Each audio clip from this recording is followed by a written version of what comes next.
વિદ્યાર્થી મિત્રો, મારી યુટ્યુબ ચેનલમાં તમારું હાર્દિક સ્વાગત છે।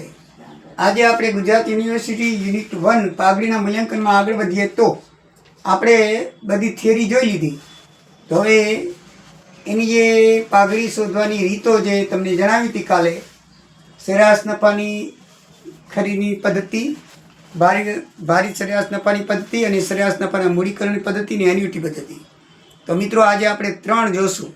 પહેલી તો સરેરાશ નફાની પદ્ધતિએ કેમ પાઘડીની કિંમત શોધાય તે આપણે જોઈએ। અબક ઉદાહરણ નંબર 1 છે। અબક એક પેઢીના 3 ભાગીદાર છે। સરખા ભાગે નફો નુકસાન વહેંચતા હતા। અનું અવસાન થતાં પાઘડીની ગણતરી કરવાની છે। ભાગીદારના કરાર મુજબ છેલ્લા 5 વર્ષના સરેરાશ નફાની 3 વર્ષની ખરીદીના આધારે પેઢીની પાઘડી ગણવાની છે। મિત્રો આમાં બીજું કાંઈ નહીં, એકદમ સહેલું અને સરળ છે।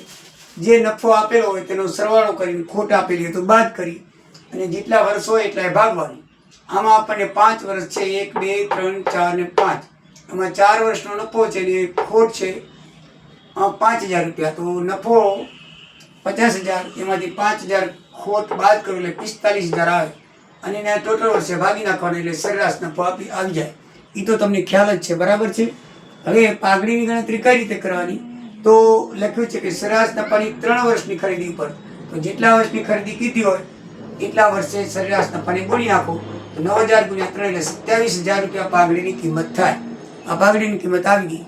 પણ અને ભાગે 3 ભાગીદાર હતા એટલે ત્રીજા ભાગે 1/3 ભાગે અનો ભાગ આવે તો અની પાઘડી 9000 રૂપિયા થાય। એકદમ સરળ અને સરસ મજાની રીત છે કે તમે આ રીતે બધા નફો ભેગો કરી અને પછી 5 કે જે ટ્રાન્ઝેક્શન આપેલા હોય વર્ષ એને ભાગો એટલે સરેરાશ નફો આવે અને જેટલા વર્ષ ખરીદીને કીધા હોય એને ગુણી નાખો એટલે ટોટલ ભાગડી આવી જાય।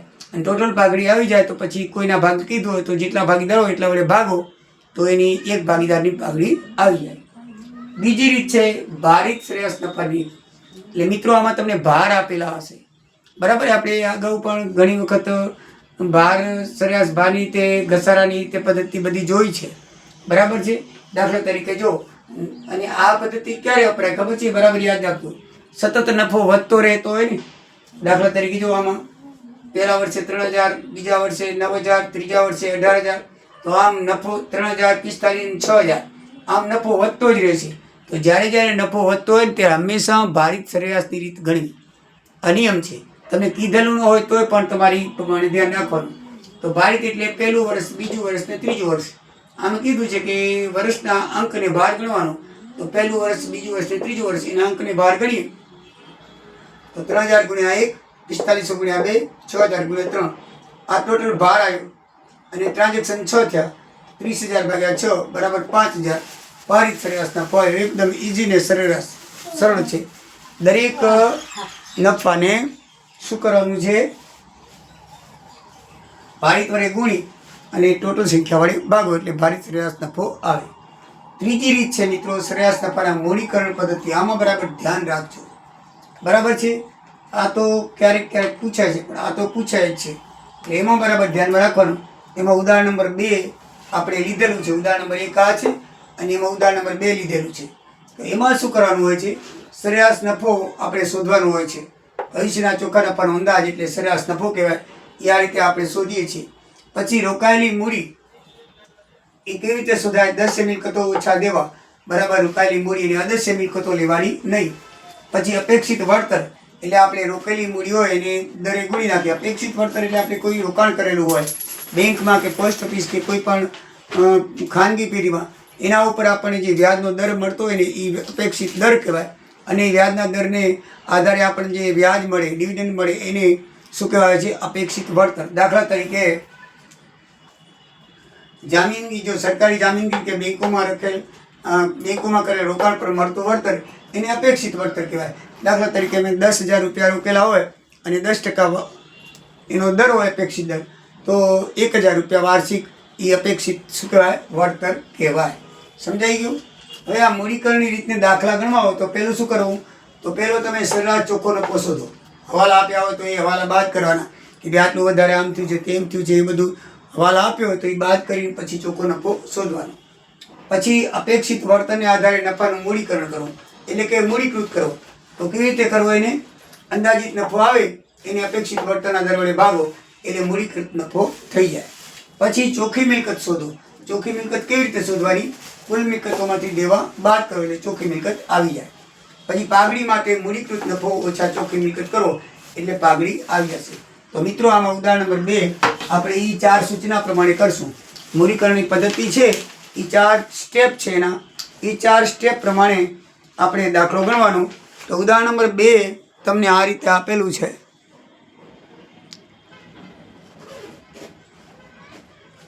ઇક્વિટી શેર દેવા આપેલા છે, મિલકતો આપેલી છે 1,70,000ની, અને નીચે 5 વર્ષ નફો આપેલો છે. એમાં હવાલા છે 3,000નો પગાર આપવો પડશે, અને મકાનનું ભાડું વાર્ષિક 4,000 આપવું પડશે એમ કહે છે. અને અપેક્ષિત નફાનો દર 10% છે. પાઘડી ગણવાની છે મિત્રો, બરાબર છે. તો આની અંદર તમારે સૌથી પહેલાં તો સરેરાશ નફો શોધવો પડે, પહેલું સ્ટેપ. તો આપણે 5 નફા આપેલા છે, ખોટ છે નહીં, 5 નફાનો સરવાળો 60,000 ભાગ્યા 5 એટલે 12,000 આવી ગયો. એ પહેલું સ્ટેપ પૂરું. બીજું સ્ટેપ છે અપેક્ષિત વળતરને આધારે નફાનું મૂડીકૃત કરવું, બરાબર છે. તો આપણે સરેરાશ નફો 12,000 આવ્યો, તો એમાં જે આપણને આપેલી છે હવાલા, કીધું છે ને કે હવાલા સાથે, તો એમાં હવાલો એમ છે કે વાર્ષિક ભાડું ચૂકવવું પડે. તો સરેરાશ નફો વત્તા વાર્ષિક ભાડું મળે છે આપણને. શું કરે છે? વાર્ષિક ભાડું 4,000 આપે છે, મકાનનું ભાડું, બરાબર છે. તો એ પ્લસ થશે, અને મેનેજિંગ ડિરેક્ટરને પગાર આપવો પડશે 3,000 રૂપિયા, તો એ બાદ થશે. એટલે સરેરાશ કે અંદાજિત નફો 13,000 આવ્યો. સમજાઈ ગયું? હવે સરેરાશ કે અંદાજિત નફો શું આવ્યો? 13,000 આવ્યો. હવે ચોખ્ખી મિલકતો શોધવી હોય તો કુલ મિલકત, હવે ચોખ્ખી મિલકત શોધો. તો મિલકતમાંથી દેવા બાદ કરો. તો મિલકત આપણને ટોટલ આપી છે 17,000. એનું જો ટોટલ 17,000 છે, અને દેવાનું ટોટલ કેટલું આવે છે? 70,000 રૂપિયા. એ રહેજો દેવા કેટલા છે? 70,000 કયા? શેરની મૂડી કાઢી નાખો, લેણદારોને દેવી ઊંડી 70,000 થાય, બરાબર. વેપારી દેવા 50,000 અને દેવી ઊંડી 20,000. એ 70,000 બાદ કરો એટલે 1,00,000 રૂપિયા આપણી ચોખ્ખી મિલકત થાય. હવે પાઘડી એટલે શું થાય? મૂડીકૃત નફો, બરાબર છે. તો મૂડીકૃત નફો આપણે શોધ્યો. હવે મૂડીકૃત નફો કઈ રીતે શોધ્યો? કે આ અંદાજિત જે કિંમત આવી, સરેરાશ કિંમત આવી, એને નફાના દર વડે ભાગો. ભાગો એટલે આમ તો ગુણીએ તો 10 100 લખવા પડે, પણ ભાગવાનું કીધું છે ને એટલે ઓછા 100 ઉપર આવે, 10 નીચે આવે. ધ્યાન રાખજો. જે અંદાજિત આપણે સરેરાશ નફો આવે, સરેરાશ નફો આપણે કઈ રીતે શોધ્યો? ભાગીને. એમાં હવાલા હોય તો એ બાદ કરવાનું, પ્લસ કરવાનું, પછી જે વધે એ ચોખ્ખો નફો કહેવાય. એ ચોખ્ખા નફાને દર વડે તમે ભાગવાનું છે, ગુણવાનું નહીં. ભાગી તો 100 નીચે 10 થાય, એટલે 13,000 રૂપિયા મૂડીકૃત નફો આવ્યો. કેટલો આવ્યો? તો પાઘડી એટલે મૂડીકૃત નફો ઓછા ચોખ્ખી મિલકત. તો 1,30,000, સોરી 13,000 નહીં, 1,30,000 ઓછા 1,00,000 ચોખ્ખી મિલકત બાદ કરો એટલે પાઘડીની કિંમત 30,000 રૂપિયા જવાબ આવે. સમજાય મિત્રો? આ 4 સ્ટેપ પ્રમાણે તમારે આ રીતમાં દાખલો ગણવાનો છે. એકદમ ઇઝી અને સરળ રીતે આવી જશે. તો ચલો મિત્રો, હવે આગળ આપણે બીજી રીતે દાખલો ગણશું. જય સિયારામ, જય દ્વારિકાધીશ.